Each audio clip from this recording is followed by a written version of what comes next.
누가복음 22장 14절에서 23절입니다. 이제 유월절 날이 되었습니다. 예수님이 사도들과 함께 앉으셨어요. 그 앞에서는 제자들이라고요. 또 뒤에도 39절 보면 제자들 이래 나오는데 이 14절에서 사도라고 이름을 붙였어요. 6장에서 예수님이 12제자를 사도로 삼으셨거든요. 사도는 예수님이 세상에 보내는 사람인 겁니다. 보냄을 받은 사람. 이 사도는 나중에 예수님 하늘 올라가신 후에 사도행전의 주인공들입니다. 이 14절에서 제자라 붙이지 않고 사도들과 함께 앉아서 할 때 이 14절에서 23절의 내용은 예수님과 함께하는 예수님의 동력자로서의 사도. 예수님 하늘 올라가신 후 이제 이 땅에 예수님 하신 그 일을 하는 예수님의 사람, 그런 의미가 있습니다. 또 예수님이 십자가 지고 죽으신 것처럼 이 사도들도 대부분이 예수님이 받으신 고난, 죽음, 그 고난, 죽음을 다 겪습니다. 그래서 이 사도라 이름을 이렇게 제자에서 사도라 이름을 붙인 것 같아요. 15절에서 예수님이 이 사도들이 하시는 말씀이 내가 고난을 받기 전에 너희와 함께 유월절 먹기를 원하고 원하였노라. 원하고 원하였다. 별로 왔다는 거죠. 내가 이 날을 기다렸다는 겁니다. 왜 유월절 음식 먹기를 기다리셨을까? 유월절은 예수님이 반복해서 말씀하신 것처럼 자신의 죽음이에요. 자신이 죽는 날입니다. 그럼에도 예수님이 유월절 먹기를 기다리셨다. 별로 오셨다. 예수님은 자신의 죽음에도 불구하고 원하신 것은 하나님의 나라의 도래입니다. 하나님의 나라. 기꺼이 자신을 죽어 무덤에 묻힐지라도 하나님의 나라를 이 땅에 오게 하는 이게 예수님의 소원입니다. 이게 이제 뒤에 16절에 이 유월절이 하나님의 나라에서 이루기까지 다시 먹지 아니하리라. 자, 이 말씀 보면 유월절과 하나님의 나라가 연관되는데 유월절의 완성이 하나님의 나라라는 거죠. 유월절의 완성이. 참 신비하죠. 구약의 그 출애굽의 사건, 그 전에는 아브라함, 이삭, 야곱의 사건, 또 출애굽 이후에 여호수아, 다윗, 다니엘의 이야기까지 다 하나님의 나라에 대한 말씀입니다. 유월절의 완성만이 아니라 아브라함 이야기의 완성, 다윗 이야기의 완성, 하나님의 나라인 겁니다. 이 유월절이 하나님의 나라에서 이루기까지 다시 먹지 아니하리라. 예수님이 말씀하신 하나님의 나라는 예수님의 죽음, 예수님의 부활, 예수님의 성천, 그리고 성령이 우리에게 임함으로 이루어지는 겁니다. 고로 예수님이 말씀하시는 나라, 또 나중에 사도들도 말하는 그 하나님의 나라는 기적의 나라, 신비롭기만 한 나라, 그런 나라가 아니고 죄 사함과 함께 하나님의 뜻이 그 구약의 모세 선지자들을 통해서 예언되어진 하나님의 뜻이 이루어지는 나라가 하나님의 나라입니다. 그러니까 지금 하나님 나라가 우리 가운데 있다 하면 우리에게 말씀하시는 그 말씀의 내용이 이루어지고 있고요. 하나님의 나라가 없다 하면 교회는 다녀도 하나님의 말씀이 이루어지는 게 없죠. 그러니까 하나님의 말씀이 이루어지면 그 나라는 구원이 있습니다. 구원. 하나님의 나라는 구원의 나라입니다. 예수님이 제자들과 함께 이렇게 먹기를 별로 오셨다. 그 하나님의 나라를 바라보신 겁니다. 안타깝게 제자들은 이제 이런 하나님의 나라를 잘 몰라요. 지금 예수님이 하시는 말씀을 이해를 못합니다. 2월절이 하나님의 나라에서 이루기까지 다시 먹지 아니하리라 하신 말씀을 이해 못하죠. 그래서 예수님이 붙잡혀가 죽으실 때에 참 당황스러운 겁니다. 그래서 방황하잖아요. 여러분은 어떠신가요? 그러니까 여러분은 하나님의 나라를 아시는가요? 예수님이 이제 잔을, 그 포도주예요. 포도주 잔을 이제 들고 감사하시고, 그리고 제자들에게 이렇게 분잔, 이렇게 잔을 부어줍니다. 이 잔을 나눠서 마셔라 합니다. 그리고 18절에 이제 하시는 말씀이 내가 이제부터 하나님의 나라가 임할 때까지, 16절에서는 6월절 하나님의 나라에서 이루기까지, 18절에는 하나님의 나라가 임할 때까지, 같은 맥락입니다. 같은 내용이에요. 16절에서 다시 먹지 아니하리라 하신 말씀, 18절에서 포도나무에서 난 것을 다시 마시지 아니하리라 같은 말씀이에요. 지금 우리는 성찬에서 포도주를 마시죠. 마시고 있죠. 그러니 하나님의 나라가 임했으니까만 마시고 있는 겁니다. 하나님의 나라가 임하기까지는 포도주를 마시지 아니하리라 했는데, 지금 우리는 성찬 때 포도주를 마시죠. 하나님의 나라가 임한 겁니다. 언제부터? 오순절에 성령이 임함으로 하나님의 나라의 실체가 교회에 나타난 겁니다. 그래서 오순절까지 포도주를 마실 수 없다가 오순절에 성령을 받음으로 이제 이 교회에 성찬이 있는 겁니다. 성찬이.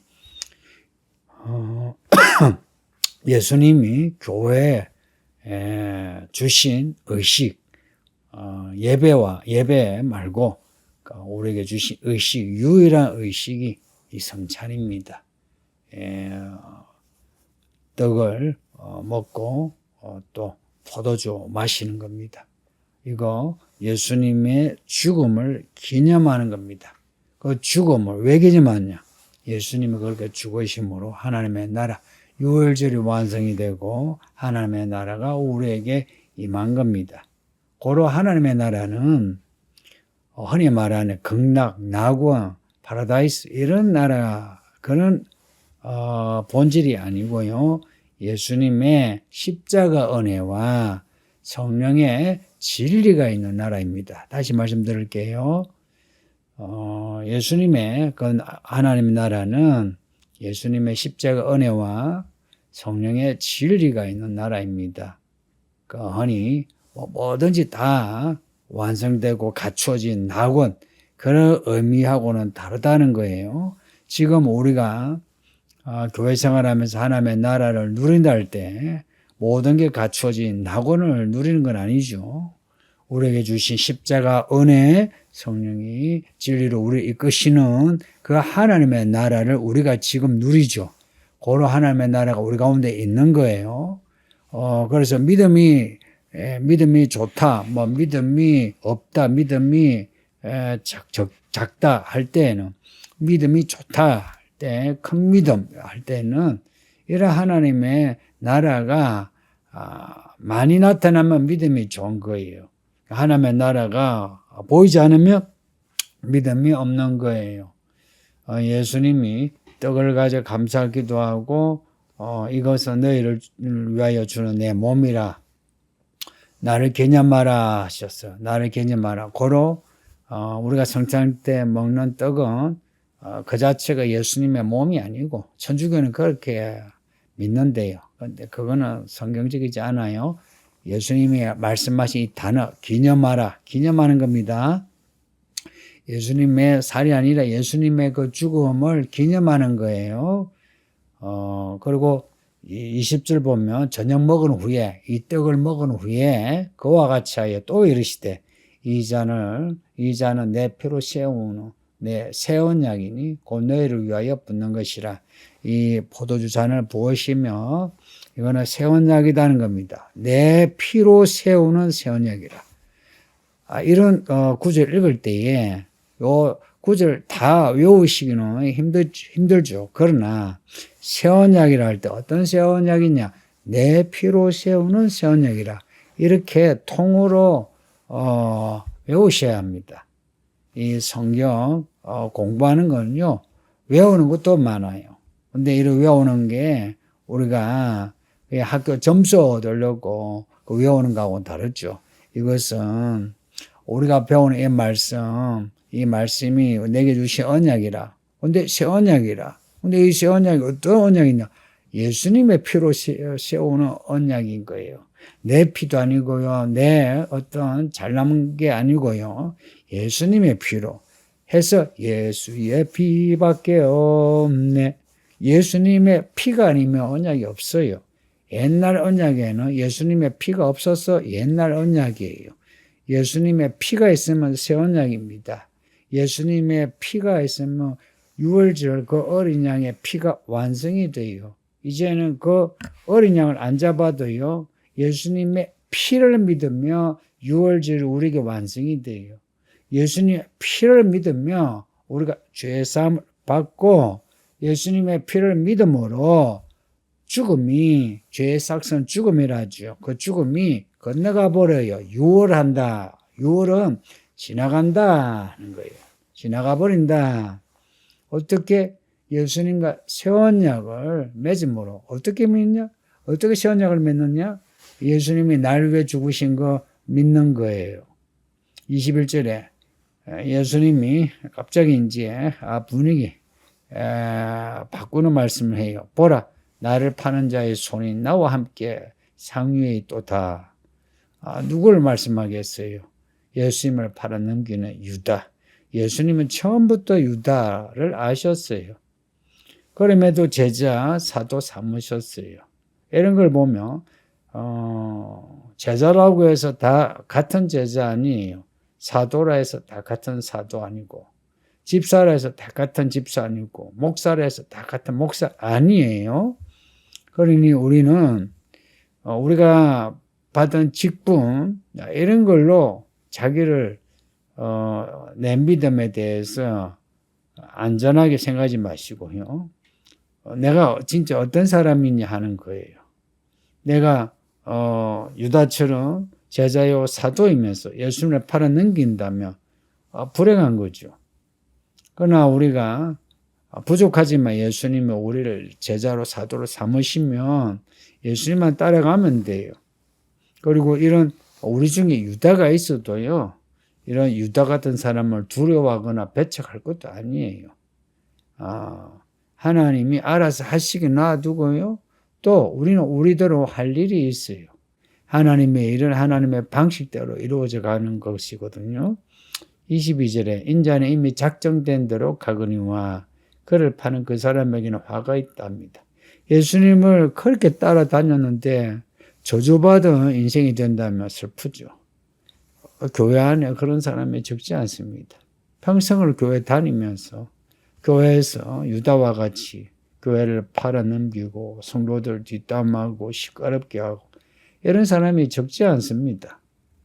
그러니까 목사가 볼 때도 그렇지만 여러분이 볼 때도 교회 생활 좀 오래 한 분들은 교회도 뭐 이 교회 저 교회 사정을 아는 분들은 다 압니다. 여러분은 그렇게 저주받은 성도 되지 마세요. 교회 다닌다고 해서 다 구원받는 거 아닌 거 아시죠? 그 23절 보면 예수님이 이런 말씀하니까 얼마나 놀랐겠어요. 나를 팔 자가 있다 이거죠. 그러니 그들끼리 모여서 하는 말이 우리 중에 이 일을 행할 자가 누구일까 하더라.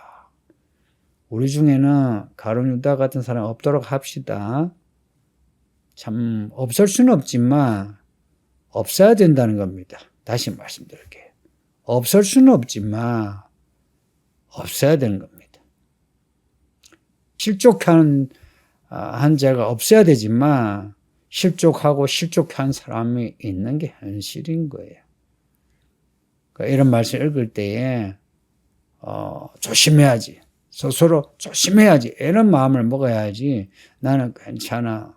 이런 생각 가진 분은 유다가 될 가능성이 큽니다. 조심하세요. 아버지 하나님 감사합니다. 주의 말씀 읽었으니 평생 예수님의 그 죽으신 몸 기념하게 하시고 흘리신 피, 그 피로 새 언약을 맺어 남은 생에 새 언약의 사람이 되어 예수님의 그 십자가 따라가게 하사 우리도 예수님처럼 하나님의 일하는 하나님의 사람 되게 하소서. 감사하고 예수님 이름으로 기도합나이다. 아멘.